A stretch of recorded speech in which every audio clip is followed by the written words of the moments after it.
she I just said. want to ask you one question. Yeah. If it was 60 points for having sex in a church, 70 points for having sex in a church, which means that's essentially throwing down the gauntlet to you. See if you can get somebody to have sex in a church. Yeah. So then, why do you take any responsibility for doing any bad judgment? He's a grown-up and should have a better judgment of what's right and wrong. Having said that, all the rest really, I mean, that's the first time I'm hearing the facts the way you present it, and I'm pretty much appalled.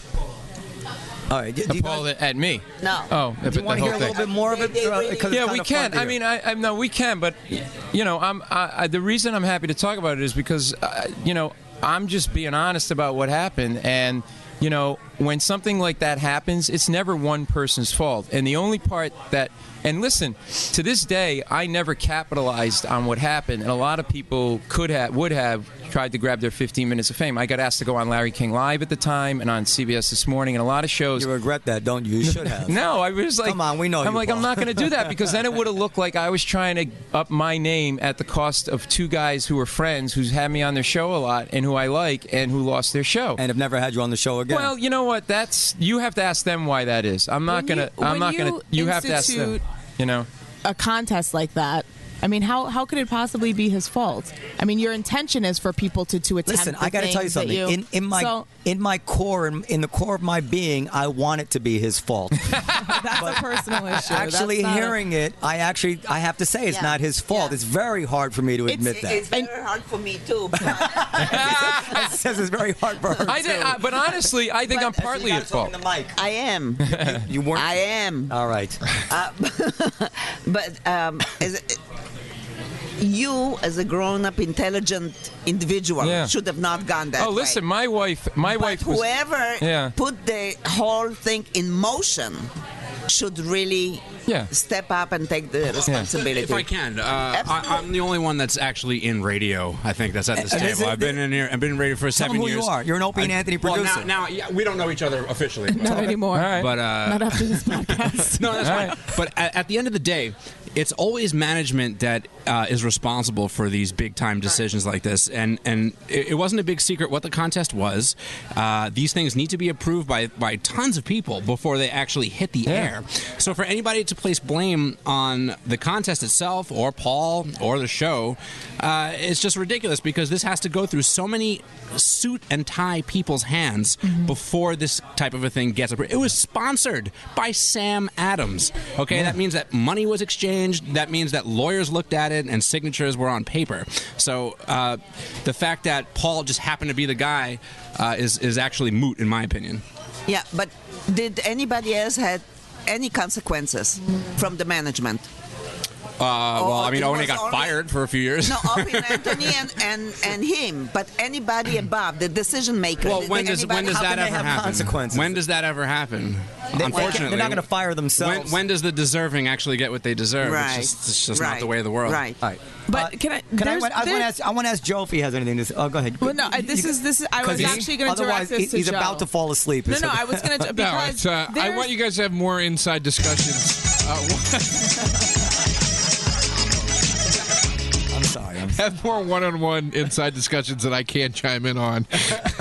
No, you can chime in on this because this is just a general topic. Which is that what I think is that you can equate this to a lot of the experiences and circumstances that comics go through, which is, the people that got screwed in this story were Opie and Anthony, Paul and Norton, right? Because they got booted, but none of the higher-ups, none of the management got booted. And it's the same thing when you go to... Remember I did a show in Pennsylvania one time, and it was a little bit of an older crowd, and they're going, we want you guys to bring it. Be filthy. Be filthy. And I was like... How filthy. Nothing's to come out of the gate swinging. And I did. And then I bombed for 45 minutes because the crowd got disgusted. And they were like, that's way too much, man. At what point in the 45 minutes did you say change of strategy?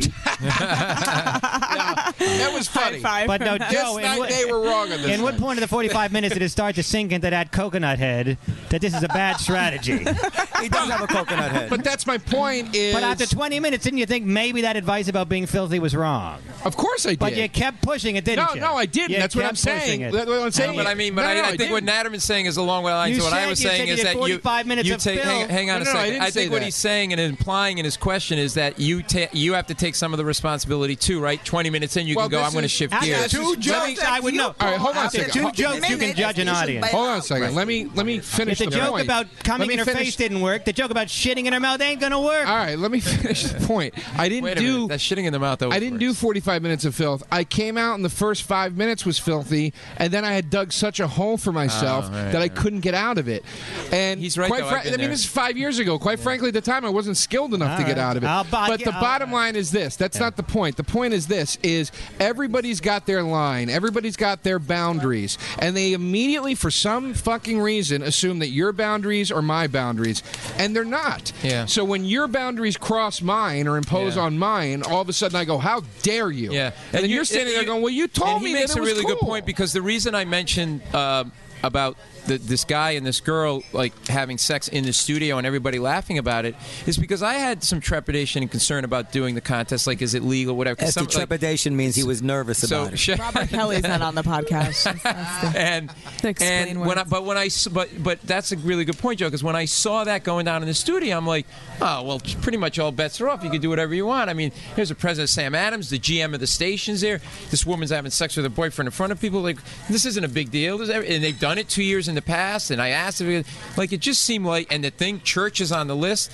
But again, my part, from my perspective, where I messed up and my responsibility was, I should have had a line where I should have said, you know what, I'll do it in Central Park with them or whatever, but I'm not going to go in a church. Like, that's where I should have said no. And chicken. But what happens on that show, and Joe and Natterman will tell you, because we do these shows, especially shock jock shows like that. I don't do it. Well, Joe does. I did Opie and Anthony. There is a little bit of come on. There is a little bit of the throw the rock at the cop car. I don't want to. Come on, what are you, a pussy? There's a little bit of that which I fed into at the time. Not bullying. It's just it's kind of the nature of that particular kind of show, and you got to play ball with that. That's bullying. And that was my choice. It's hard as an underling. I'm not putting it on them when I say that. No. It's hard as an underling, as a peon, as a nothing, to go against the powers that be. Does anybody want to hear a little bit more of the incriminating? No. It's hard to hear. We got the point. Then Paul starts going on to the guy. Listen, you guys all screw little boys. What the hell is the matter with you? I mean, he really. I do feel that there's a hypocrisy. I know, but fine, but that doesn't the line was, you're afraid of a little meat and potato. Let me tell you where I think that. Let me tell you where I think your lack of judgment was. Okay. At the point where you got in trouble, instead of throwing fuel on the fire, you should have been thinking, "Let me get out of here without getting arrested." Okay, so now let me tell you something that you don't know.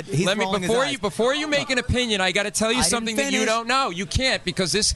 Tell me if you know so much, and this is for everybody listening who knows this story. Okay. Tell me when the cops stopped me. No, I'm talking about before the cops even came. There was no jeopardy before the cops came. If you would just apologize. How are we doing on that hourglass, by the way? Yeah, I mean, I think if you would just apologize to the guy. Can I tell you what happened? Let me tell you. Can I stop you? Go ahead. I left the church. We walked away. We were a block. You upset them. No. We were a block and a half. The cop stopped us on the steps of the church. He said, "What are you guys are screwing around with Opie and Anthony, right?" He goes, "Yeah." He goes, "Get out of here. Just keep walking." That's what the cop said on the steps of St. Patrick's Cathedral. What did you say to them? We said, "Okay," and we walked away because we were done. And a block and a half later, 3 squad cars pulled up, and they stopped us, and they pulled us aside. And it was the same cop that stopped us. And I said to the cop off air, I go, "What are you doing?" I thought everything was fine. I said, "We weren't doing anything in there. They were just holding hands and hugging and whatever." Look, I couldn't admit. It was already on the radio. Whatever. I don't know that he heard it. That's the point.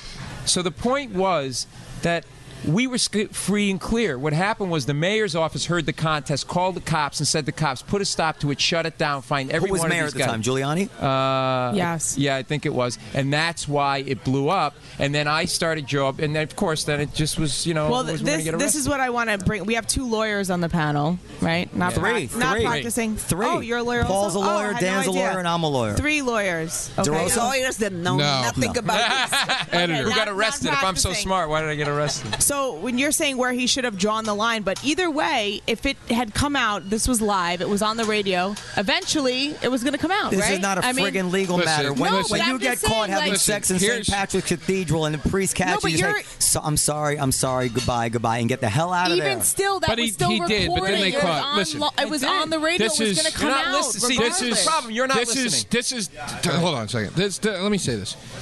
If we could sit here all day, we could sit here all day and bitch and moan that a cop didn't keep his word, which is fucking pointless because that's what they do. Easy. Look, I got friends that are cops, but I'm saying if we're going to sit here and act like it's not a corrupt system, I mean, come on. There's a lot of corruption. There's a lot of corruption on that. I don't back you on a lot. And Kristen, the government's our friend.